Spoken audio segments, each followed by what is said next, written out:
Yesterday I was working with a patient and we were really figuring out which exercises were right for them. And the issue was really tight in the hips.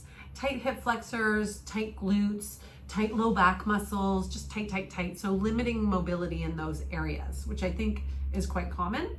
And I want to show you how I work to really show the patient why I'm picking what we're picking, because it's not necessarily what you think. It's not just a hip flexor stretch or a glute stretch or that type of thing. So stay tuned. I want to show you what I do. And the first thing I did was I picked something to come back to constantly reassessing where they could feel it and I could see the change. Okay. So the one I picked yesterday for this person was feet wide apart and let the knees fall. Now, with someone with tight hip flexors or tight hips in general, the whole thing, this is something that's going to, this knee will be up quite high. And as that knee gets lower and closer to the ground, you can see that the exercises are loosening up those hips. Okay, so first thing we did was I got him to just bring one knee in and just hold. And then I got him to bring the other knee in and just hold. And then I said, okay, do the stretch again. Did the stretch and it felt better, okay?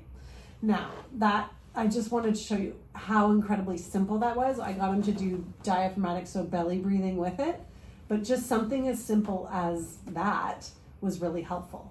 Now, something else that I did, had him do, was I had him go onto his hands and knees, okay? And I had him rock back and forth with a really straight spine. I've showed you videos on this. It's one of my loves that I love to show people how to do because it's so helpful. And then the rotation exercise. I think I got him to do 4 reps or 3 reps, no, it was 5 reps each side. Then I said, okay, lie on your back again.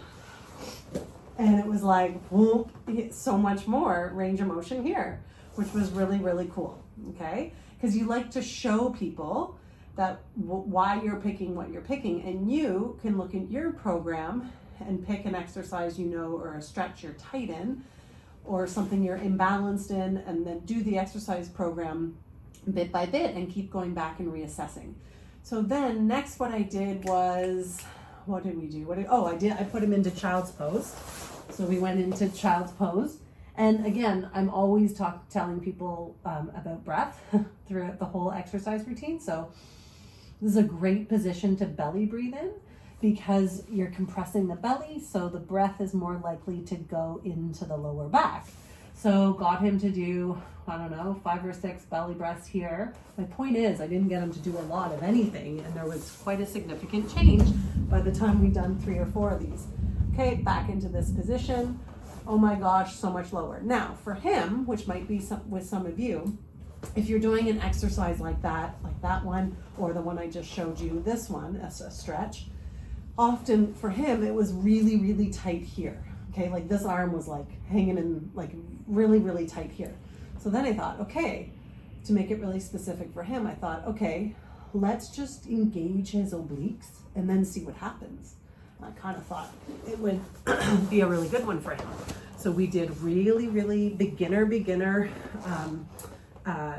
did this beginner up and down. Oh no, we didn't even lift the leg, I don't think. We just did this. So up on the knee, up on the elbow, shoulder blades down and together, but I'm not sticking my chest out. And then I got him to make sure the breath was going into his belly. Okay, we did that both sides. Then we went back to this exercise, and this had completely relaxed on the left side. And it was like so much fun because like that's fun for me. It's like a party trick, I call it, but it's my job. One of the things I do with my job. But the point is that you can feel it. So you can go, oh my gosh, if I engage my obliques, my hips release, that's so cool. And it wasn't like I was doing the stretch to make it release. I was doing the stretch just as an assessment to what the exercises had done for the body. So that's how I work. That's how I, in real time, choose the exercises that are best for the patient. And again, you can transfer that into yours. your exercise program. And then I do it real time with people, like if they're in acute back pain or something, semi-acute, you know, you have to be careful. Sometimes I just give them breathing exercises if it's too acute. But my point is, it's like, okay, hop off the table, let's do this one exercise and reassess that test or that motion or that stretch or that whatever. You know, it can be so simple, like just a straight leg raise and check your hamstring range of motion, or it could be just a simple rotation like I was doing before. So something to think about, and I just thought this would be a great example of how you can really, you know, narrow down and pick the right exercises for you to really help and improve your alignment and your posture. Alrighty, take care, have a nice day, and would be so grateful if you subscribe to my channel. And if you have any comments or questions or anything that you're curious about, please put it in the comments below and I will be sure to interact with you there. Thanks, bye-bye.